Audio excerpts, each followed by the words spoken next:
I woke up before sunrise like I always did. The clock on my nightstand showed 5:02 a.m., and for a moment I just lay there staring at the ceiling, feeling the familiar rhythm of nerves that always hit me before a big presentation. Coffee was the first order of business. By the time the machine hissed and filled the room with the sharp smell of roasted beans, I was already scrolling through the slides for the third time.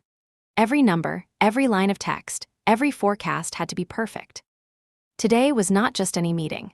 It was a high-stakes review with Crestmont Energy, one of our most important clients at Ashford and Vale Consulting. If we managed to secure their long-term strategy contract, it meant tens of millions of dollars in steady revenue. If we stumbled, we risked losing not just them, but the reputation that came along with being their partner. I had spent weeks preparing. Late nights, endless revisions, calls across time zones, small details that no one else bothered to notice, but that I obsessed over. This was my role in the company. I was the one who always noticed. I was the one who carried the weight of getting it right. By the time the sun started pushing its pale light across the skyline, I was already dressed, heels clicking on the hardwood floor as I paced my apartment, rehearsing transitions out loud. I imagined the boardroom, the way Crestmont executives would glance at each other when I presented a forecast that hit exactly what they needed to hear. Those moments were my fuel. At 8:15 a.m., I arrived at headquarters. Our office on the 41st floor was all glass and marble, the kind of place designed more for appearances than for work. Still, I had helped build some of the culture here, or at least I thought I had. A decade of effort. A decade of proving that results mattered more than empty slogans. The conference room was already buzzing when I walked in. Marcus from Crestmont was early as usual, his phone in hand. 2 other clients were chatting near the windows about their kids. I greeted them warmly, asked about their families, listened with genuine interest. That was my strength. People knew I cared, not just about budgets and charts, but about them as human beings.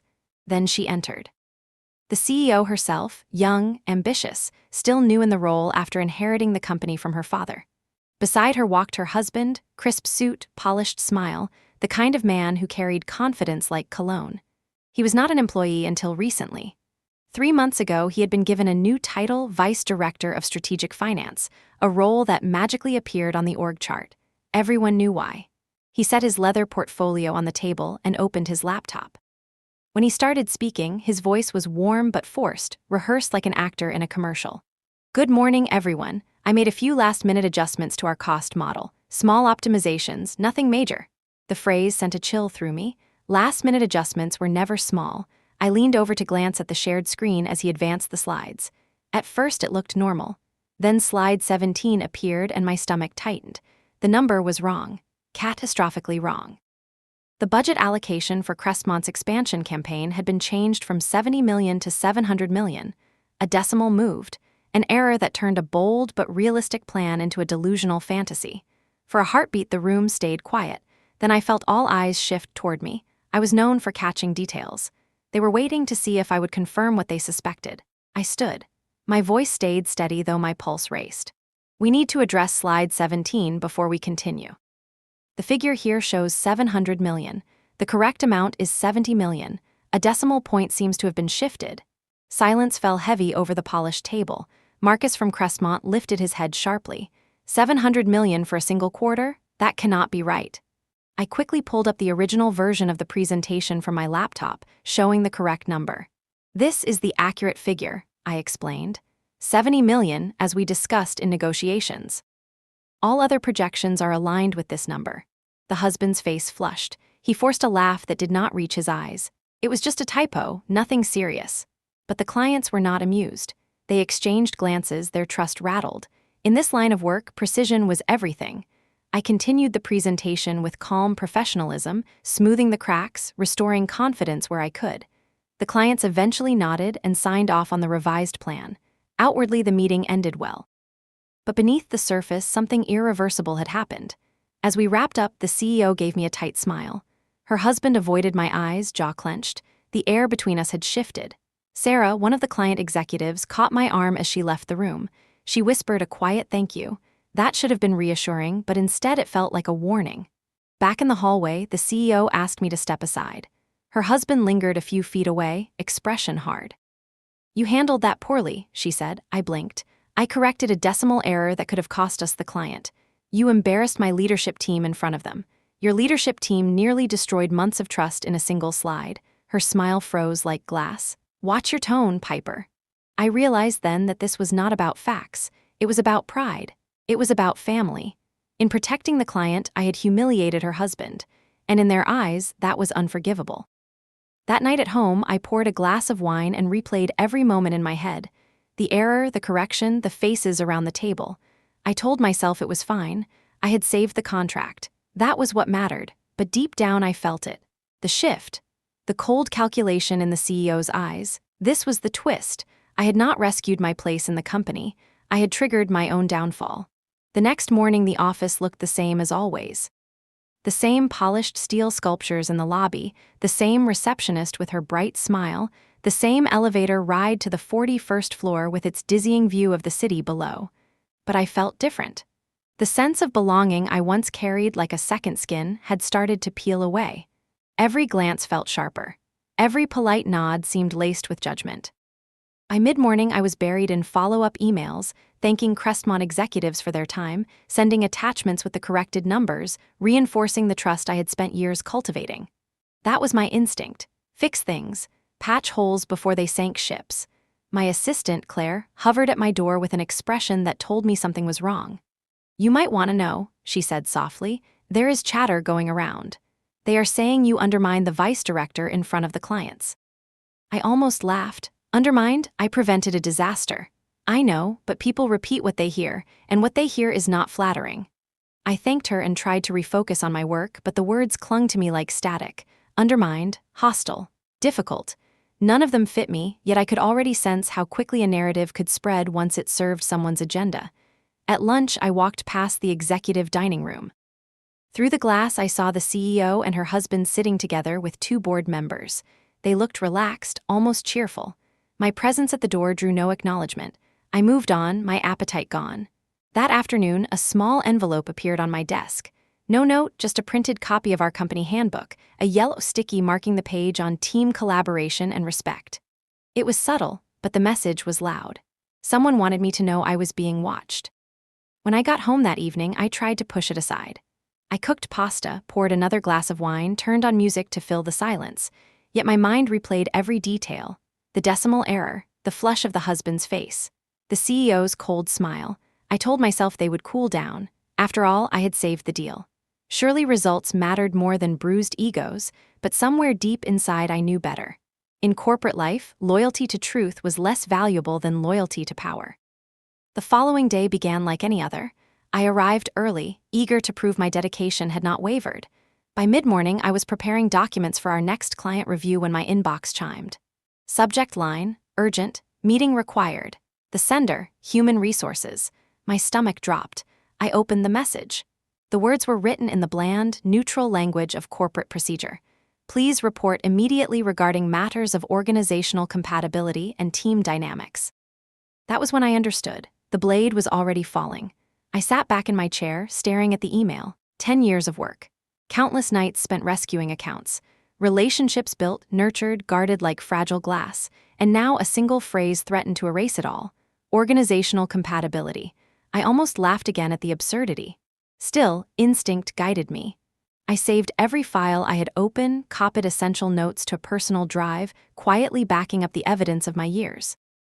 My hands trembled slightly, but my mind was clear. If they were about to cut me loose, I would not go empty-handed. Claire looked at me as I stood.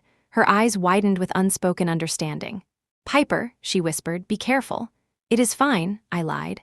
Just a conversation. The walk to HR felt endless. The corridors stretched like tunnels. Every framed photo of smiling teams, every motivational slogan etched on glass walls felt like a cruel joke. When I entered the office, the HR director sat behind her desk with the expression of someone rehearsed for unpleasant duty. Beside her, to no surprise, was the CEO. Not her husband this time, but her.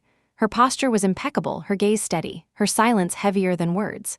Please sit, the HR director said in that tone polished to sound sympathetic but built to be bulletproof. I lowered myself into the chair, spine straight, face calm. The CEO spoke first. We have received reports that your leadership style has created tension for new executives. I held her eyes. My leadership style has retained every major client for the last 10 years. The HR director shuffled her papers, reading as if from a script. There are multiple accounts of creating a hostile environment, resistance to collaboration, difficulty adapting to new structures. I almost laughed. From whom? The executive who nearly lost us $100 million with a decimal error? The CEO's jaw tightened, but her voice stayed smooth. This is not about that incident. Of course it was. We all knew it, but truth had no seat at this table. The HR director cleared her throat. After careful consideration, we have decided to terminate your employment effective immediately. The words landed cold, like a splash of ice water. Even though I had expected them, the finality still stung. At will employment, she continued, you will receive 2 weeks of severance, health benefits through the end of the month. My voice came steady. And my clients? The CEO smiled then, the smile of someone who believed she had won. Ashford and Vale clients will continue to receive excellent service from our leadership team. Leadership team, she meant her husband. Security arrived, a man I knew, someone I had greeted every morning for years. His expression was apologetic. He guided me back to my office where I placed 10 years of my life into a single cardboard box, a mug with my name, a plant gifted by a client, photographs from retreats where I had once believed we were a family. I looked up at the camera in the corner of the ceiling. The red light blinked steadily, recording my exit. I smiled directly into it. 3 days, I whispered under my breath. The guard shifted uneasily. Ma'am? Nothing, I said, just thinking out loud. When the elevator doors closed behind me, I felt both heavy and light. Heavy with betrayal, light with clarity. The war had already begun. I drove out of the garage and let the city swallow me. Traffic inched along. Headlights glowed like beads in a long necklace. The box of my office life sat on the back seat, the mug rattling with every bump in the road. I could hear my own breath over the hum of the engine. It felt like standing on a shore after a shipwreck and realizing you are alive. The water is cold. The air stings your lungs, but the horizon is yours. I did not go straight home. I parked in a quiet side street and sat there with the engine off. My phone lit up every few seconds. Missed calls, messages, LinkedIn notifications. Word travels fast in our small world. I let it all buzz without reply and stared at my hands on the wheel. They were steady now. The adrenaline spike had burned out and left a calm purpose in its place. I went home when the sky had turned a soft purple. I left the box by the door and poured water for my plant. It looked strange in my kitchen, out of its office habitat, heavier than it had any right to be. I set it on the windowsill. The leaves relaxed like a companion settling into a new room. I told myself that was a good omen. There is a type of quiet that helps you think. I closed the curtains, lit a single lamp, and placed my laptop on the dining table. I opened a new document and titled it simply Plan. The first line I wrote was a rule for myself: do not break the law. The second line was another rule: do not break faith. I would not call anyone first. I would not invite anyone to jump. But if the phone rang, I would answer. If a friend asked for help, I would help. If someone needed truth, I would hand it to them gently and let them decide what to do with it. I pulled out the folder where I had saved my contract years ago. I had read it many times, but this time I read it with a different light. Non-solicitation for 12 months. No direct approach to clients of Ashford and Vale during that period. It said nothing about silence. It said nothing about friends calling friends. It said nothing about living my life openly. The language was hard but not airtight. Still, I wanted certainty. So I texted Gavin. Gavin was an old friend and also a lawyer who lived for the fine print. He replied at once. Saw the news. Coffee tomorrow at 8, same place as always. He added a single word. Proud. I made tea. I went back to the plan. I drew a simple table of names, not a list of targets.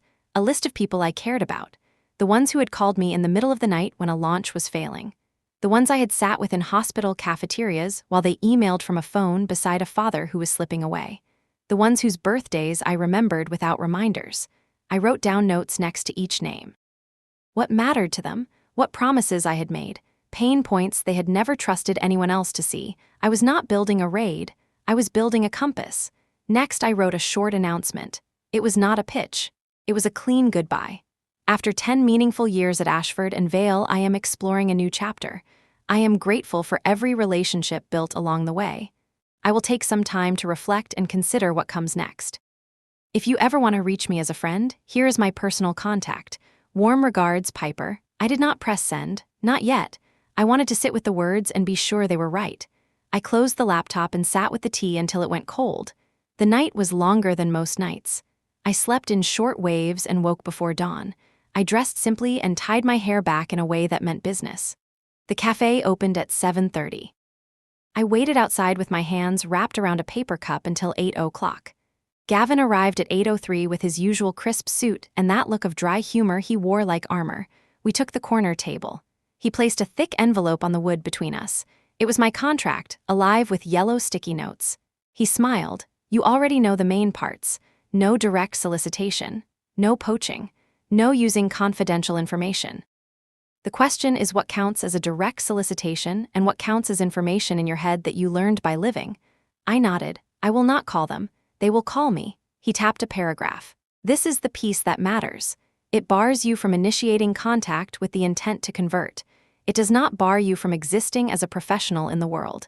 It does not bar you from sharing public information. It does not bar anyone from making their own choice. He turned a page. If they ask for advice, you can give general advice. If they ask what you plan to do next, you can speak about your ideals and your methods. You cannot say come over. You can say I care about attention to detail, I care about timelines, I care about people more than decks. People understand subtext. Courts do not try subtext. I laugh softly, so I can be myself. Be careful and be yourself. That is the balance. Also document everything. Keep a clean paper trail. If someone resigns and chooses to hire you later, make sure the record shows their reasons. Show that their dissatisfaction existed before you ever had coffee with them. You are not the spark. You are the honest mirror. He lifted his cup. One more thing. Do not underestimate how much goodwill you have earned. You think you need to fight for every inch. You might find the ground moving toward you on its own. I walked out of the cafe with sunlight in my eyes and a strange lightness in my step. I did not feel like someone who had been fired. I felt like someone who had been set free. At home, I opened the draft announcement again. I read it out loud twice. Then I posted it on LinkedIn at exactly 11 o'clock because I knew that was when a lot of people took a mid-morning scroll. I set the phone down and took a breath. It started slowly. A like here. A kind comment from an old colleague there. Then it gathered speed. My phone fluttered with notifications. The names that appeared made my throat tight. Sarah from Crestmont, Marcus from a different division who had used me as a quiet sounding board for years, Ray from a tech company we had guided from scrappy to solid, Patricia from a beauty brand who knew every ingredient of her product line better than most scientists. Their words were kind and careful. Can we talk? Are you available? Coffee this week. Would love to hear what you are considering next. I answered each one with the same message. Thank you for reaching out. I am taking some time to think, always happy to connect as friends. My heart beat faster with each send because I could feel the current shifting. Not because I had thrown a rope, but because people were swimming toward me of their own will. In the afternoon, Claire called me. Her voice was hushed. Are you all right? I am. Are you? It is not calm here. The story is changing every hour. The vice director has sent a schedule of transition meetings. People are not happy. There was a mistake in the subject of one of the emails that went out to clients.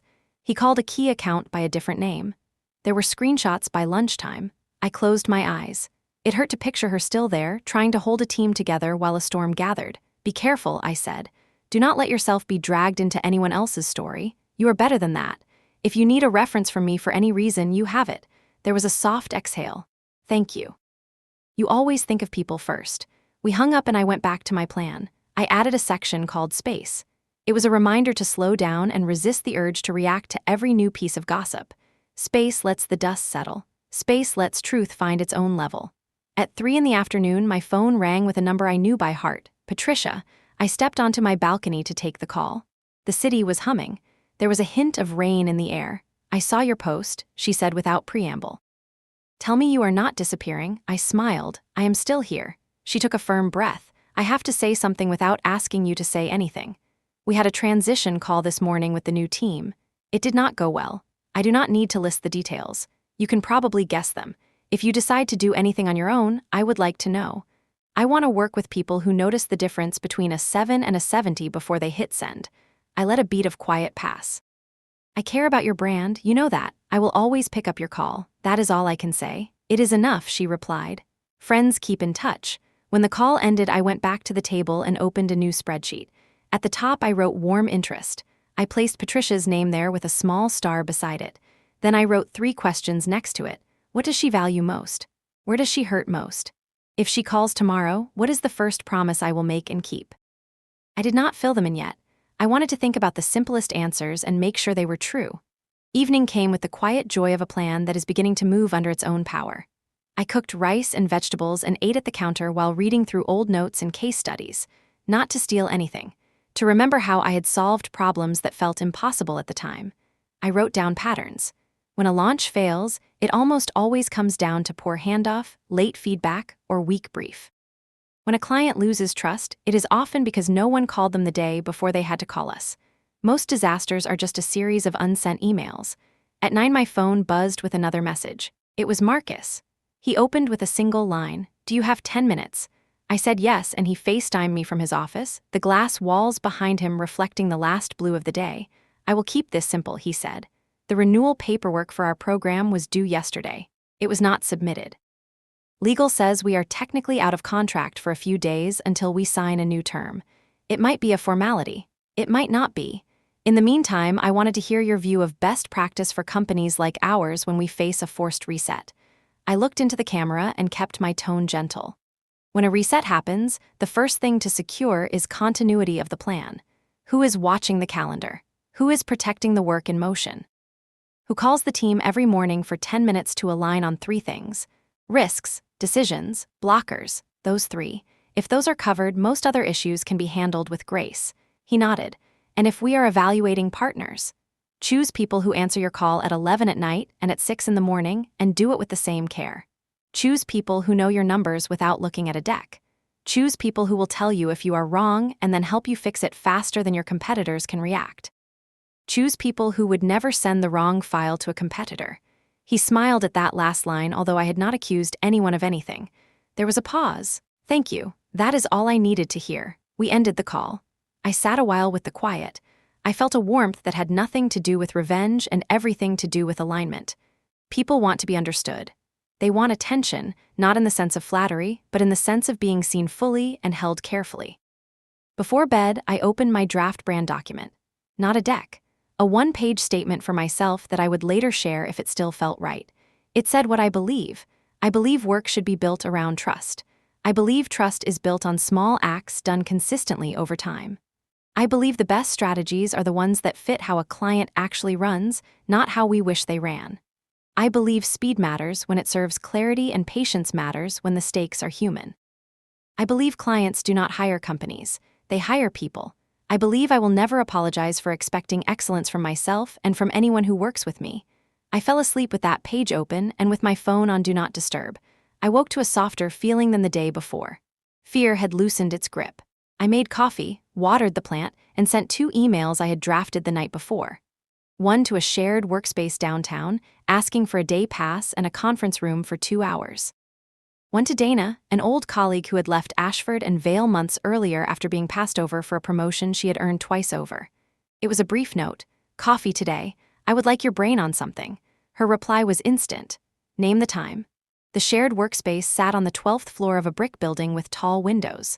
A woman at the front desk scanned my email and handed me a key card. She recognized my name and smiled in the careful way that said the industry had been talking. Through the glass, I could see a handful of people on calls, their faces intent but relaxed. The atmosphere felt like the opposite of our old office. Less marble, more life. Dana arrived with a grin that flashed mischief and relief. "You look good for someone who just took a sword through the ribs," I laughed. It missed my heart. We claimed a small meeting room with a whiteboard. I told her what I wanted to build in the short term. Not an agency. A kitchen table with professionals who care. Independent consultants who collaborate when it serves the work. No buzzwords, no empty decks, clear agreements, clear values, fast response. No fear of saying no when a project does not fit. A waiting list before we chase scale. She leaned back and stared at the ceiling like she was aligning stars. "I am in," she said. "No drama, just work. Also, can I say it out loud? I am so happy they pushed you. You were too big for that box and you knew it." We sketched a simple operating model. A way to track requests, a way to triage, a way to tag urgent issues. A calendar for daily stand-ups that were actually short and useful. We talked about rates and ethics. Not just what we would charge, but what we would never do, like cut corners on research or pretend to know a market we did not. At noon, we ate salads at our desks while I set up a basic website with my name and a blank promise. building something focused on trust and results. Contact if you want to talk.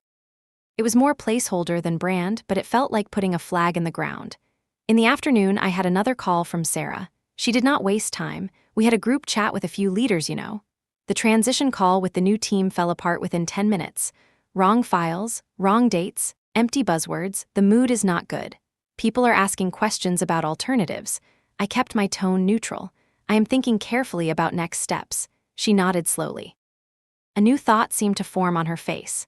If a group of companies decided that a boutique approach would serve them better, what would be the right way to coordinate without stepping on landmines? I spoke carefully. The right way is for each company to decide on its own needs first and to document those needs clearly. Then, if you consult with anyone new, do it with a brief that lists the issues and the goals in plain language. Treat it as a new engagement rather than a rescue mission. People do better when they are not asked to clean up a mess but to build something clean. Her smile warmed. This is why we call you. Your answer is never a slogan. When the call ended, I walked to the big windows of the shared space and stood there. The city looked less like a wall and more like a map. People moving in patterns, each carrying their own rules and hopes. I felt the ground under me, and it felt solid. At 4 p.m, the email from Ashford and Vale hit my personal inbox. It had been forwarded by 3 clients who were as offended as they were amused. The subject line announced a leadership update. The body praised the vice director for forward thinking and fresh energy. The words felt like spray paint over a cracked wall. Then another email arrived. This one had screenshots from clients showing sloppy errors in the new messaging. My name was never mentioned, but I could feel the ghost of it pacing behind each paragraph. They wanted to erase me with bold fonts. It was not working. The last call of the day was from a number I did not recognize. I almost ignored it. I answered at the last ring. A familiar voice came through, low and tired. The board is restless. The CEO is pressing hard. People are whispering. I will not say more. I just want to say this. Whatever you build, build it with kindness. There will be enough anger out there without yours. I exhaled a thank you and the line went dead. I packed up at sunset. The desk was already starting to feel like it belonged to me. I locked the glass door and walked out with my bag light on my shoulder. The evening breeze smelled like rain and hot sidewalks. It smelled like a beginning. At home, I placed the plant in a spot with better light. I set the mug on the shelf and smiled at it. I changed into soft clothes and opened my laptop one more time. The plan document had grown since yesterday. It had sections now. Principles, people, process, time. Under time, I wrote a single sentence. 3 days, not as a threat, as a promise to myself that I would move with intent. Day 1 would be about clarity. Day 2 would be about structure. Day 3 would be about choice. Before I slept, I wrote a short note to my mother. It was simple. I am fine. Good things are coming. She replied with a line that made my eyes sting. You have always seen the road before others see the sign. Morning came fast. Day 2 had a different energy. I went back to the shared space with a bagel and a mind full of lists. Dana was already at a desk with a stack of competitive notes. She waved me over and pointed to her laptop. I made a quick scan of small firms that do what we do, she said. We can fill a gap by being honest about what we will not do. Also look at this pattern. The ones that grow fastest turn their partners into heroes. The ones that slow down turn their partners into vendors. Let us be the first kind. I nodded. Yes. Heroes, not in the shallow sense, in the daily sense, the call back the same day sense, the seat at the table sense. We built out a simple intake form. We wrote it in plain English. What problem hurts most? What decision has been delayed too long? Who owns the outcome? What will success look like in 1 month? In 3? In 12? Just before lunch, a message arrived from a number with an international code. It was Joyce from a software client who traveled constantly. She wrote, I have 10 minutes before a flight. Can you speak? I called at once and caught her in the boarding line. She got straight to the point. Yesterday was a mess. The new team did not read our 3-year roadmap. They asked if we had considered a younger audience when our core customers are architects in their 50s. I do not need to rant. I need to know if you're going to be around. I am not asking you to break any rules. I am telling you that we will choose precision over slogans every time. I kept it steady. I am here. I am not going anywhere. If you need advice as a friend, call me anytime. She laughed softly. That line right there. That is why you will not need to call anyone. People will find you. After the call, I looked across the shared space at Dana, who was drawing a rough process on the whiteboard. For the first time since the day in the boardroom, I felt more hope than anger. It felt like standing on a small dock and watching boats turn their bows toward you because your light is the one that makes sense. In the late afternoon, I rented a small conference room to take a video call with 3 leaders who wanted to compare notes. I listened more than I spoke. I kept my answers clean and general. Someone asked what I thought about boutique versus big agency for the next phase. I said choose the humans who will do the work, not the logo on the paper. Choose the people who know the heartbeat of your business and the cadence of your seasons. Choose the ones who will say no when no is the right word. When the call ended, I wrote a promise to myself at the bottom of my notebook. If this becomes a company, it will remain human-sized even if it grows large. I will never forget that work is people holding people. I packed up as the sky went orange. On the way out, I checked my phone and saw a final message waiting. It was short, and it made me stop walking. From the CEO, a single sentence, "We should talk." I stood there in the hallway of the shared space with the buzz of other lives around me. I did not reply, not yet. I put the phone away and looked at the city through the glass. The next step would be careful. The next call would be on my terms. I thought of the camera in my old office and the red light that had watched me lift a cardboard box. I thought of the words I had whispered then. 3 days. I walked to the elevator and pressed the button. The doors opened. My reflection looked back at me. I stepped in and let them close. The morning of the 3rd day began with a silence so deep that I could hear the tick of the old clock on my kitchen wall. I had slept better than expected. Fear had retreated into the background, replaced by something sharper.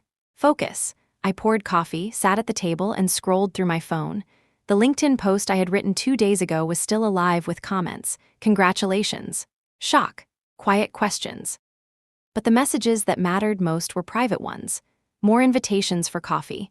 More lines that began with "I cannot say this publicly," but each one was like a spark hitting dry grass. At 9:00 sharp, I connected to a video call with Patricia from the cosmetics brand. Her face filled the screen, her expression serious but determined. "I will cut right to it," she said. "We are ending our contract with Ashford and Vale. The mistakes were one thing. The arrogance afterward was another. We cannot afford partners who treat us as practice. We need someone who sees us." She looked at me through the screen. "I know what I want. I want to work with you. Tell me you are available." I kept my tone calm though my pulse raced. "Patricia, you know I have obligations. I cannot solicit." She nodded briskly. "You do not need to. We have already made our decision. My lawyers will handle the termination. After that, if you're open, we will talk." When the call ended, I leaned back in my chair and stared at the ceiling. One down, many more to go. At 10:30, I had another call, this time with Marcus and 2 members of his board. His voice carried the exhaustion of someone fighting fires with his bare hands. "We are considering options," he said. "The transition has been chaotic. The board is not pleased. We need stability. We need competence." One of the board members, an older woman with sharp eyes, leaned toward her camera. "We invest millions every year. We do not have patience for vanity titles and careless math. What would you recommend in our position?" I chose each word carefully. "I would recommend choosing partners with a record of precision and care. Partners who understand your industry in detail. Partners who treat deadlines as sacred." Marcus gave a short laugh that was more bitter than amused. In other words, the opposite of what we have now. By the time the call ended, they had agreed to explore alternatives. The path was clear. At noon, I joined a 3rd call organized by Sarah from Crestmont. When the screen loaded, I counted 9 faces. Leaders from companies I had known for years. Their voices overlapped with frustration. "The new team does not know our strategy. They called my company a startup when we are not. They confused our industry. They gave us stock advice pulled from a template." Sarah spoke over the din. "We have been talking, Piper, all of us. If we chose to step away together, would you be there?" I hesitated, weighing every word. "I cannot invite you, but I can promise you this. I will always show up prepared. I will always tell you the truth even when it is hard. I will always see you as partners, not line items." There was a long pause, then nods, small smiles, the sound of agreement forming. When the call ended, I stood at the window of the shared workspace and looked at the city below. Cars moved like veins carrying blood. People hurried across intersections. But up here in this small rented room, power was shifting. Not loudly, quietly, deliberately. By 3 in the afternoon, my spreadsheet had more than 30 names marked with stars. By evening, the number climbed past 50. Then came the announcement from Ashford and Vale. A polished email blast sent to every client declaring the promotion of the vice director to senior vice president of client relations. The words fresh vision and bold leadership jumped off the page like slogans spray painted on a collapsing wall. Clients forwarded the email to me almost instantly. Some with sarcasm, some with fury, one with a single line: "If this is the future, we want no part of it." By nightfall, my list had 70 stars, 70 accounts ready to leave. That evening, I sat with Dana and Anton, who had joined us that morning after finishing a freelance contract. We crowded around the small desk in the shared space. Anton was sketching a logo. Dana was compiling market data. The room buzzed with the energy of beginnings. "We are not a company yet," I told them. "Not officially, but we are something.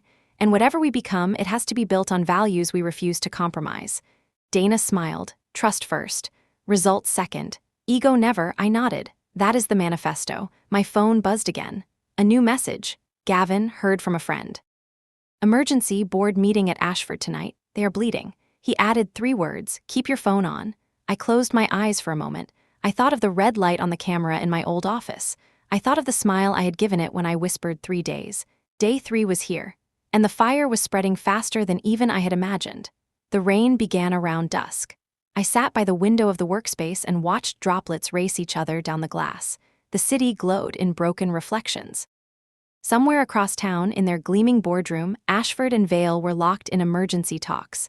I imagined the CEO pacing, her voice sharp, her husband silent beside her, their carefully crafted control unraveling thread by thread. The buzz of my phone pulled me back. A message from Joyce, short and direct. "They are panicking, threatening legal action if anyone leaves." Laughable. Another from Patricia. "Their team just tried to reassure us with a slideshow full of stock photos. We are done." I saved each note in a folder, not to use against anyone, but to document the truth. Evidence that the shift was not mine alone to engineer. It was born from their own mistakes. By 8 p.m., my spreadsheet had climbed to 76 stars. I poured myself a glass of wine and stared at the number. 76 accounts in less than 3 days. I felt both pride and a strange sadness. This was not how I had pictured my independence. I had imagined a slow departure, perhaps a graceful launch. Instead, it was an implosion. Still, sometimes collapse is the soil for growth. Dana walked in carrying takeout boxes. She dropped one in front of me and grinned. "You are going to need fuel if you plan to topple giants." I smiled, but my voice stayed quiet. I did not topple anyone. They built their tower on sand. I just refused to stand under it when it began to fall. We ate in silence for a while, the hum of other tenants in the building surrounding us. I thought about the clients who had trusted me for years, who now looked to me not just for service but for stability. It was a heavy gift, a responsibility I could not take lightly. At 9, my phone rang. The name flashing on the screen made me pause. "The CEO?" I answered with measured calm. "Piper," she said, her voice tight. "We need to meet." I leaned back in my chair. "I do not believe we have anything left to discuss. You have orchestrated this. You have deliberately sabotaged us." I kept my tone even. "I have done nothing but exist. Clients are free to choose what is best for them." She inhaled sharply. "If you think we will not pursue legal action, you are mistaken." "Try it," I said softly. "Sue me for listening when people call. Sue me for caring when your team forgets deadlines. See how that looks in court." Silence stretched across the line. Then she asked the question I knew would come. "What do you want?" I smiled to myself. "I want nothing from you. I already have what I need. Trust." I ended the call before she could reply. Dana had been listening from across the room. Her eyes were wide. "That was bold." "It was the truth," I said simply. Later that night, after everyone else had gone home, I sat alone in the workspace. The city outside was quieting, but inside me everything was awake. I pulled out my notebook and wrote 3 sentences. "Clients do not leave companies. They leave people who do not value them. Power is not in the contract. Power is in the relationship. 3 days is enough to change everything." When I finally shut down the lights and stepped into the hall, I felt the weight of those words settle into my bones. Tomorrow would bring more calls, more choices, more risks, but tonight I allowed myself 1 moment of stillness. I had kept my promise. 3 days, the fire had spread. And from the ashes, something new was beginning to rise. The morning after the firestorm felt different. The city looked the same when I pulled back the curtains, but the air carried a sense of possibility. I woke before the alarm, mind already racing. The war with Ashford and Vale was not over, but something inside me had shifted. For the first time in years, I felt like my time belonged to me. I dressed simply, black slacks and a white blouse, nothing flashy. I wanted to feel grounded. I watered the plant on the windowsill, watching droplets roll down its leaves. It had survived the move from my office without complaint, as if to remind me that resilience was in the small things. By 8, I was at the shared workspace. Dana was already there, hair pulled into a messy bun, coffee in hand, eyes bright. Anton arrived a little later, carrying a sketchbook under his arm and the calm energy of someone who trusted his craft. We claimed the small conference room in the corner, walls covered in whiteboard paint, markers scattered like weapons waiting to be used. "All right," Dana said, clapping her hands. "We have momentum, now we need structure. What exactly are we?" The question hung heavy. I leaned forward. "We are not an agency, at least not yet. Agencies are bloated, slow, they sell decks more than results. We are 3 consultants who believe in precision and trust. We collaborate when it serves the client, not because a hierarchy demands it. That is our foundation." Anton flipped open his sketchbook. "So what do we call this, collective?" I smiled. "For now, just us. If we need a name, it will come when the time is right." We spent the next hour mapping workflows. Dana outlined a process for intake calls. Simple, fast, focused on understanding pain points before offering solutions. Anton doodled potential visual identities, clean lines and bold typography, something that said competence without pretension. I jotted down promises on the board. Respond within 24 hours, never deliver fluff, speak plainly, treat clients like partners, not accounts. As we worked, my phone buzzed steadily. More messages from clients still with Ashford and Vale, their frustrations spilling into my inbox. One wrote, "They suggested we should be on TikTok. We manufacture industrial drilling equipment." Another said, "They confused us with our competitor in an email, twice." Each note added fuel to the fire. By midday, I stepped out onto the balcony of the building to take a call from Marcus. His voice was taut with urgency. "Piper, you saved us with the renewal documents. Without you, we would have been out of contract completely. Their team did not even know it was due. Do you understand what that means? Legally, we are free agents right now." I kept my tone careful. "That is for you and your board to decide. I cannot advise you beyond that. But you have the experience, you know what works. I know what matters: attention to detail, consistency, people who do not let deadlines slip." There was a pause, then a sigh of relief. "You are talking about yourself without saying it, and you are right. I will take this back to the board."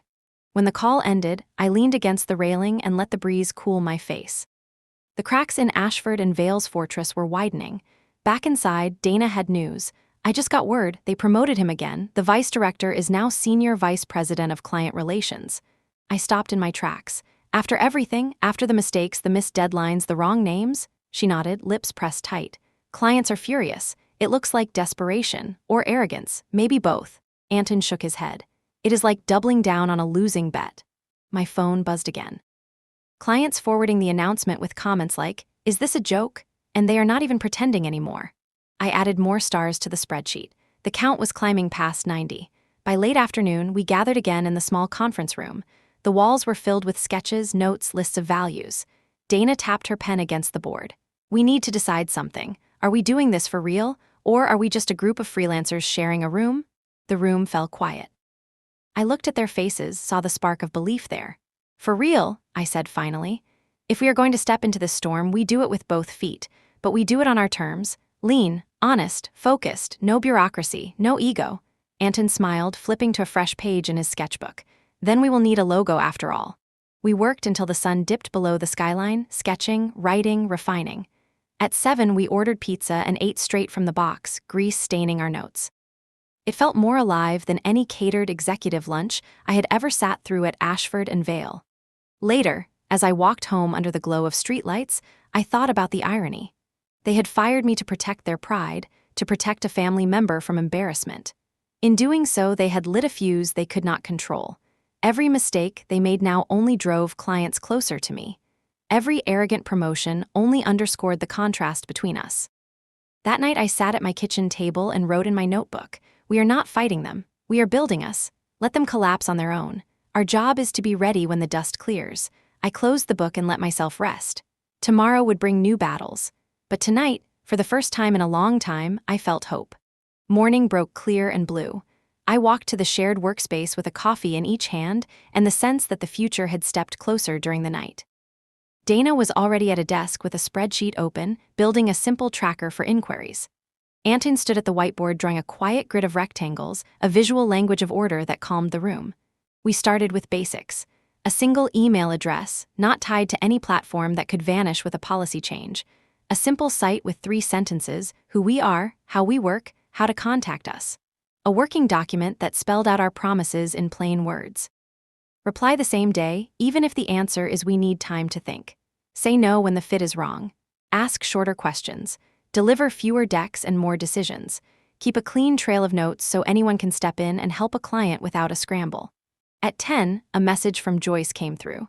She had landed after a red eye and still found time to send a photo of a whiteboard from her office.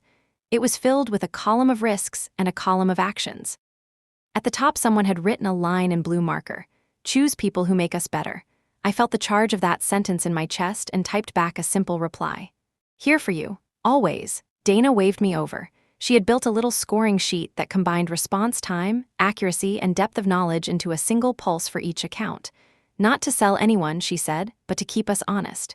If we say we are better, we need to measure it in a way that is not just a vibe. I loved that. I asked her to add one more line: relationship health, not a fuzzy metric. A weekly check-in with a real human point of contact, 3 questions only: what is going well? What is not? What is next? If we missed a week, the score dropped. Not as a punishment, as a reminder that silence is where trust goes to die.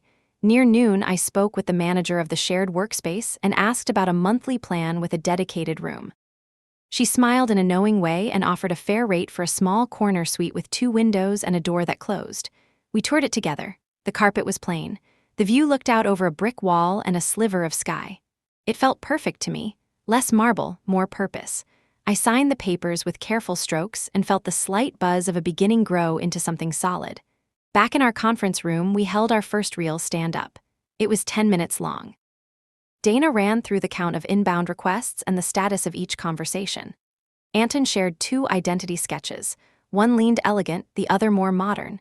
I said what I would say many mornings to come. We do not chase volume. We choose what we can serve well. We keep a waiting list when we must. We manage energy like we manage money. The afternoon brought a meeting with a young strategist named Mia who had reached out with a simple note. I left Ashford last year. I learned a lot. I do not miss the noise. If you ever need a 4th chair, I would like to learn from you. She arrived with a notebook full of annotated case studies and a quiet eye for detail. Dana asked 3 questions and then nodded at me. We offered Mia a contract for 1 day a week while we built muscle. She smiled like she had been holding her breath and could finally exhale. Around 3, the first true test came. A call with a client I respected who had not yet decided whether to leave Ashford. He laid out his situation in clear terms.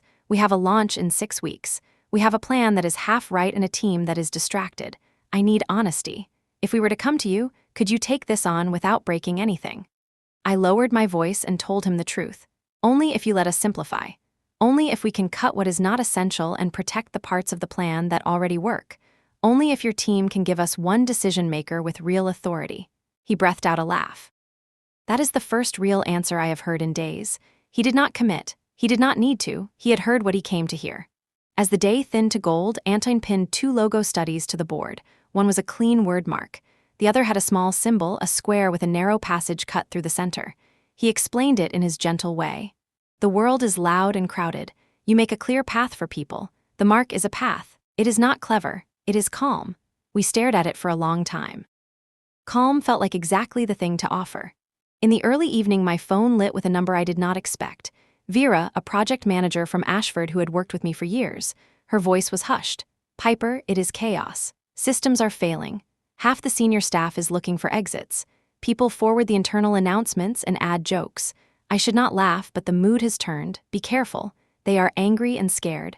Thank you for calling, I said. I will not ask anything of you. Take care of yourself first. After we hung up, I let the room go quiet. I did not feel joy at their trouble. I felt confirmation that the values we had written on our wall were not marketing lines. They were remedies for a sickness of ego and hurry that I had felt for years. If we wanted to be different, we had to keep choosing different every day. We made a small dinner out of leftovers and ideas. Dana listed 3 rules for internal health. No late-night messages unless a server is truly on fire. No showy language about grind that hides poor planning. No hiding problems. Speak them early while they are still small. Anton added a single rule for design: never let pictures distract from decisions. I added a rule for myself: protect mornings for real work. Let afternoons hold the calls. The brain does better when it has undisturbed hours to think. Night settled. The office building thinned to a few lights. The three of us stood by the windows and watched a light rain begin, the drops turning the street signs into soft halos. Anton tapped the glass with one finger. We should choose a real name soon. The site needs something to stand on. I nodded. Names carry weight. I wanted to choose one with care. On my walk home, I replayed the call from the CEO the night before. I tasted again the brittle edge in her voice and the question she had asked. What do you want? The answer bloomed as I turned the corner onto my street. I wanted freedom, yes, but more than that I wanted a place where talent did not need to fight politics to do good work. I wanted a place where correction was not treated as disloyalty. I wanted a place where a decimal error would be caught because 3 people had looked and not because one person had to be a hero. I wanted a place my younger self would have thrived without bruises. The next day began with small proof that we were on the right track. An unsolicited note from a client who had not reached out before. Your post made me think. I remember you staying on a call with me at 2 in the morning the week my child was sick. You said we can reschedule this review. Family first. You were right. I never forgot that. If you start something new, keep that spirit. That is why people will follow you. I replied with thanks and a promise that we would. Late morning brought a message from Gavin. The board met again last night. Words like culture review and external audit are flying around. He added a line that was half warning and half gift. Expect a call from someone who is not the CEO. They may try a softer approach. Decide in advance what you will say yes to and what you will say no to. I wrote my boundaries on a card and tucked it under my keyboard. No consulting to patch a ship that still has holes. No putting my name on a plan that I do not believe in. No return to a room where telling the truth is treated like treason. Yes to a clean handoff if that protects clients and staff. Yes to clarity that ends rumor. Yes to letting go with grace. At lunch, Mia presented a small research note on boutique firms in other cities that had grown responsibly. She had found a pattern. The founders kept office hours for mentorship as a non-negotiable. Every week, 90 minutes, open door. Questions welcome. The ones who held to that practice produced leaders fast. The ones who skipped it burned out. We decided on the spot to place mentorship on our calendar for Friday mornings. Teach now, not later. That would become a habit. The afternoon got loud with inbound calls, not chaotic loud, music loud. Patricia checked in to say her legal notice had gone out. Marcus forwarded a clean summary of his board discussion that included a line about standards and about the right to choose any partner that aligned with those standards. Joyce sent a photo of a small cake her team had bought. On the top, someone had written in blue frosting, "New chapter." She laughed in her message and said they did not know whose chapter, but the cake tasted good. I took a screenshot and saved it in a folder I named Small Joy. As the sun began to sink, we toured the little corner suite we had rented. The room was empty apart from a stray coat rack and a power strip. Dana spun slowly in the center and said it felt like a clean page. Anton measured the wall by the windows and said it could hold a long whiteboard. Mia opened the window a crack to let in real air and said it smelled like brick and beginning. We sat on the floor in a rough circle and talked through practicals. Insurance. Contracts. A simple one-page letter of engagement written in human language. We promised ourselves we would not bury clients in clauses that existed only to soothe our own fear. On the way out, I paused by the door and tried the handle twice, feeling again the newness of having a key to a room that was ours. My pocket felt heavier with it, not in a way that pulled me down, in a way that made me steady. That night at home, I finally wrote a page that had been forming in me for days. A set of internal principles, short enough to memorize. We will show up prepared, we will keep our word, we will ask for help before we drop a ball, we will never shame a teammate for a mistake, we will correct in private and praise in public. We will choose rest before we choose resentment. We will not pretend we have an answer when we do not. We will not hide from numbers. We will not worship numbers. People first. Results close behind. I copied the page and sent it to Dana and Anton and Mia with a simple note. If this ever stops being true, tell me. If I stop being true to it, tell me twice. Sleep came easily. Morning brought a message from the new landlord confirming our move and date for the little suite. I felt the thrill of a real address. We ordered a modest table, 4 chairs that did not match, and a lamp that threw a warm circle of light. Anton found a second-hand rug with a woven pattern that looked like a quiet river. We agreed that was our theme for the month. Move like water. Find the path that is already there. Midday, an email arrived that made the room hold its breath. It was from a member of the Ashford board. Formal, polite, almost gentle. It asked if I would consider a short advisory call to discuss best practices for client transition in a period of leadership change. There was no flattery, no heat. Just a request for perspective. I thought of Gavin's warning, looked at my card of boundaries, and wrote back with care. I will always support clean transitions that protect clients and staff. I cannot comment on internal matters. I cannot provide cover for choices I did not make. If those conditions are acceptable, I can spare 30 minutes. We took the call in the small conference room with the door closed. The board member listened more than he spoke. He asked how we scheduled reviews when a client team was under stress.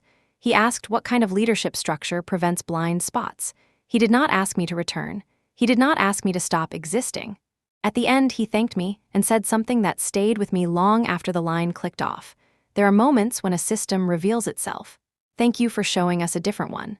I ended the day by standing in the empty corner suite again with the lights out. The city glimmered through the window. The room smelled faintly of dust and paint. I whispered the name that had been on my tongue all afternoon, the one that would make sense of what we were building. Sanders Strategies. It felt both simple and complete. My name, yes, but more than my name. A promise that strategy is not a buzzword, but a series of clear choices made with courage and care. I sent a short text to Gavin, chose a name, filing tomorrow. He answered with a single word that made me smile. Onward. I walked home under a sky dotted with a few stubborn stars. My phone buzzed once more. A final message from Claire. I resigned. Thank you for teaching me to plan with kindness. I replied with gratitude and told her I would be her reference anytime. Then I slipped the phone into my bag and let the night be quiet. Part 4 ended inside me with a feeling of arrival. We had a room. We had a code.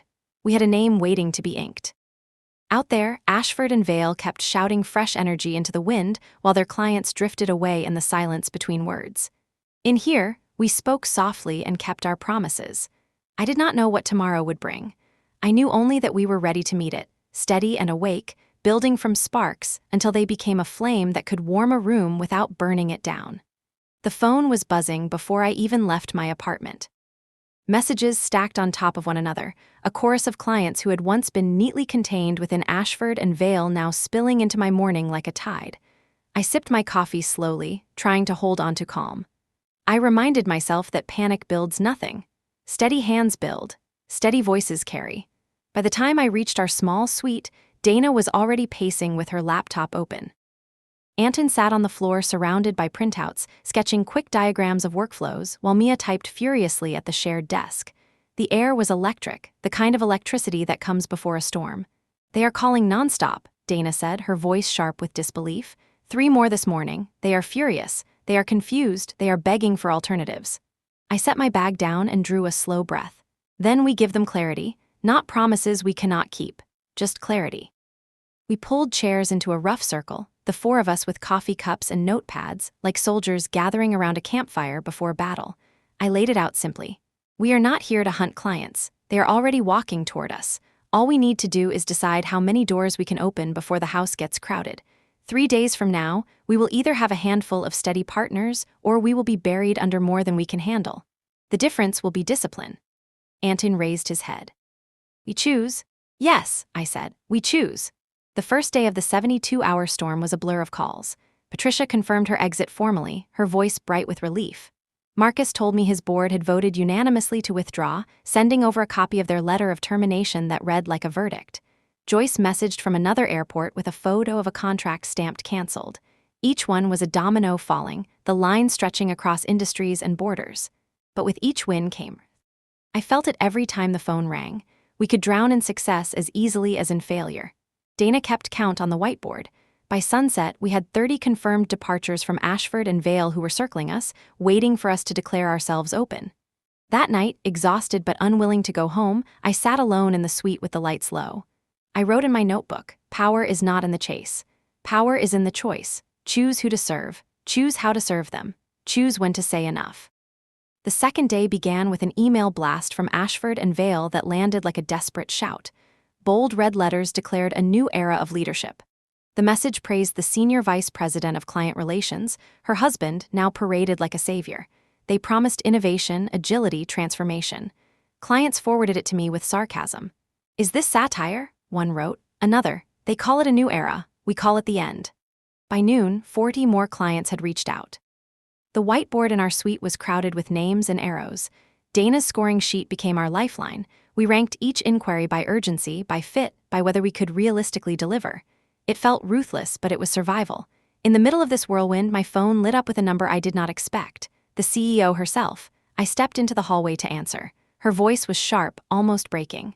"You are destroying us." I closed my eyes and let her words settle. "No. You are destroying yourselves. I have not called anyone, they are calling me. You humiliated my husband in front of our clients. This is personal." I almost pitied her then. "It became personal when you chose pride over truth. This is not my storm, this is yours." She hung up without another word. I returned to the suite, calmer than before. The storm was raging, but clarity was my anchor. I told the team, "We will not celebrate their collapse. We will celebrate the chance to build something honest." That night, after another 12 hours of calls and planning, we sat in silence around the small table, pizza boxes pushed aside. Anton spoke first. "They are crumbling faster than we thought." I nodded.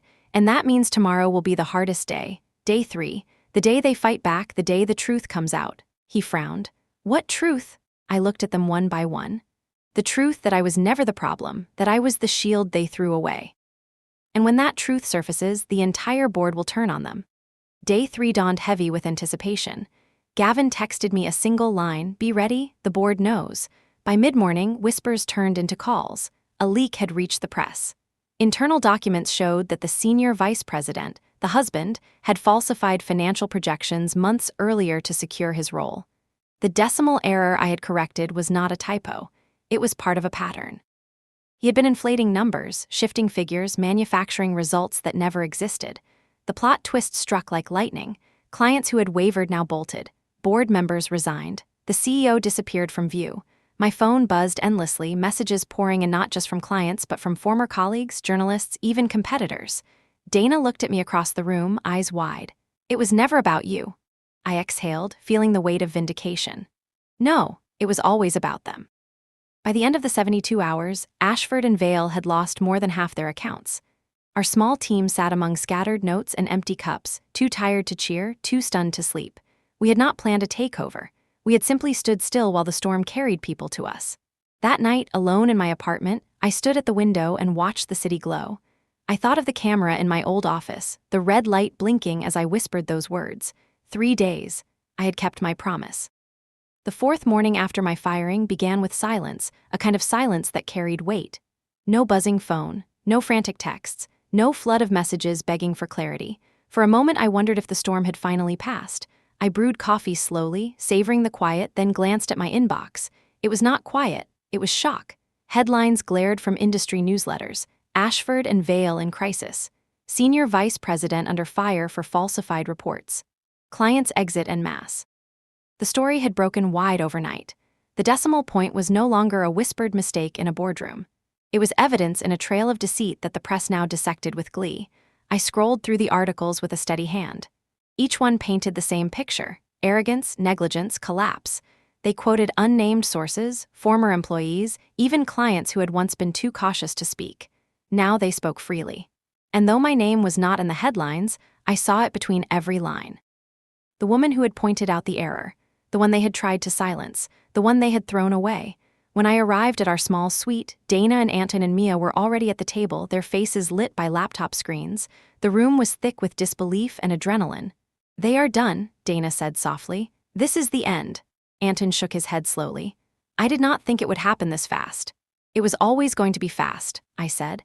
"The foundation was already cracked. We just did not know how deep the cracks went." Before we could say more, my phone rang. The name on the screen made the air shift. The CEO. I stepped into the hallway, closing the door behind me. For a moment, I just listened to the silence on the other end before she spoke. Her voice was ragged, stripped of the polish she once carried. "Piper, we need to meet. I told you there is nothing left to discuss. This is not about pride anymore. This is survival. The board is turning on me. The press is relentless. Clients are fleeing. Please." The word startled me. She had never said please before. I chose my words carefully. "What do you want from me?" "Help us, come back as a consultant just for a short time. Help stabilize the accounts, reassure the clients. You are the only one they still trust." For a long moment, I said nothing. I let the request hang in the air, tasting its desperation.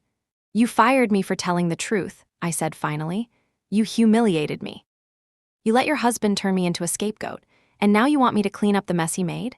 You do not understand," she said quickly. "If this company collapses, hundreds of employees will lose their jobs. Families will suffer. You could prevent that." Her words struck something in me. I thought of Claire, of Vera, of the assistants and coordinators who worked quietly in the background. I did not want them to pay for the arrogance of their leaders, but I also knew what she was doing.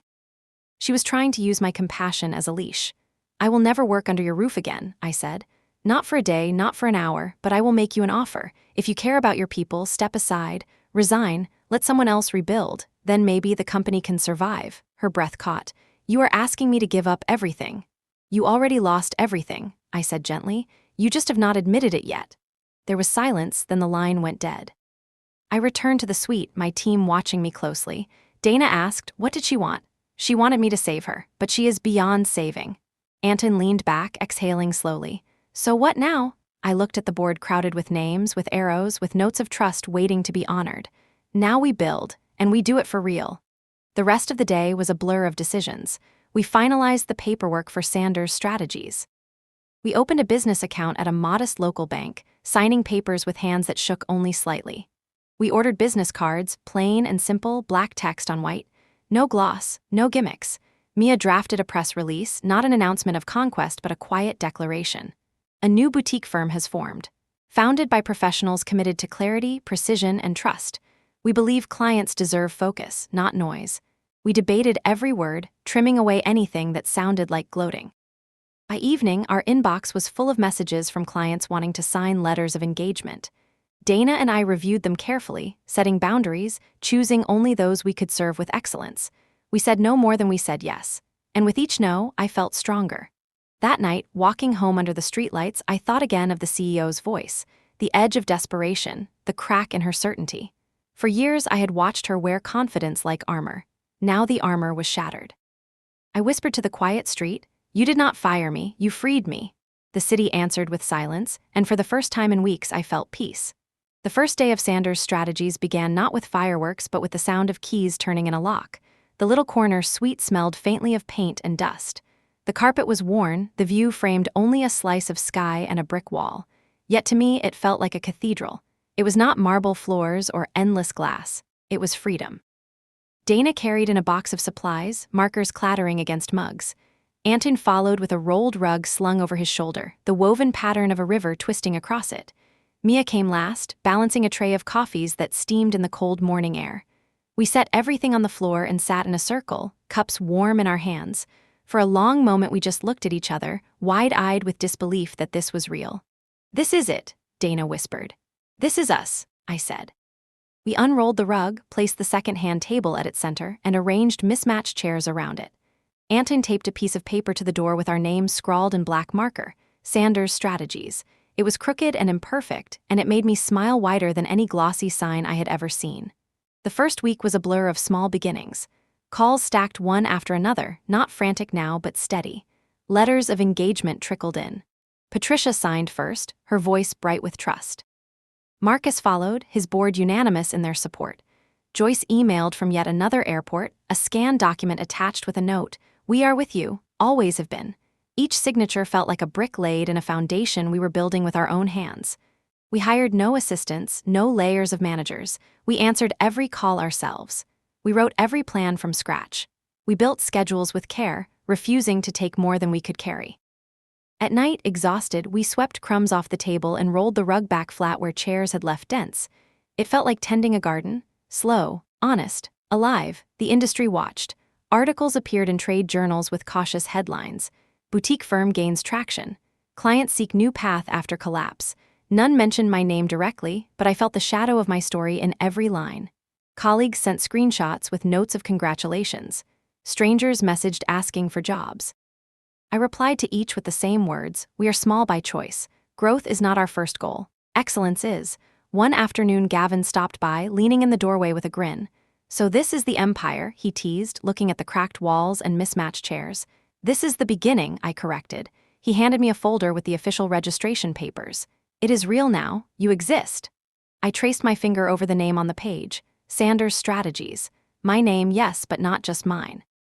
A promise to everyone who had chosen to trust us. The weeks turned into months. Our reputation grew not through marketing campaigns but through whispers. One client told another, then another. Our name spread like a secret worth sharing. We never advertised. We did not need to. Trust was our currency, and it spent itself freely. Inside the suite, rituals formed.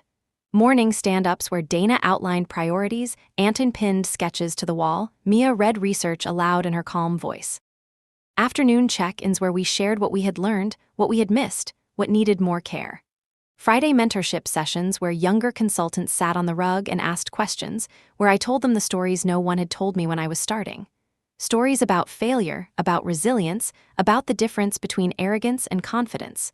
Through it all, I carried one memory like a scar. The day I had been fired, the cardboard box in my hands. The red light of the camera blinking as I whispered, 3 days. That memory no longer hurt. It had become fuel, a reminder of how quickly life can burn down and how quickly new life can grow from ashes. News of Ashford and Vale's decline reached us in fragments. The CEO resigned under pressure from the board. Her husband disappeared from the industry entirely, his name spoken only in hushed tones. The company limped on, a hollow shell of its former self, clinging to the few accounts that remained. I did not celebrate their fall. I did not need to. Their collapse was simply the echo of choices they had made long before. One evening, as the sun dipped behind the skyline, I stood at the window of our suite. The glass reflected my face against the city lights. Behind me, Dana laughed at something Mia had said. Anton hummed as he taped another sketch to the wall. The room glowed warm with the sound of people who trusted each other. I thought of the clients who had chosen us, not because we were the biggest, not because we had the flashiest slides, but because we listened, because we cared, because we noticed the difference between 70 and 700 before it became a crisis. I whispered to the glass, they thought they buried me, but they planted me. The city did not answer, but I felt its hum, steady and alive, like a heartbeat under my feet. From that moment, I knew this was not just resurrection, it was rebirth, and it was only the beginning.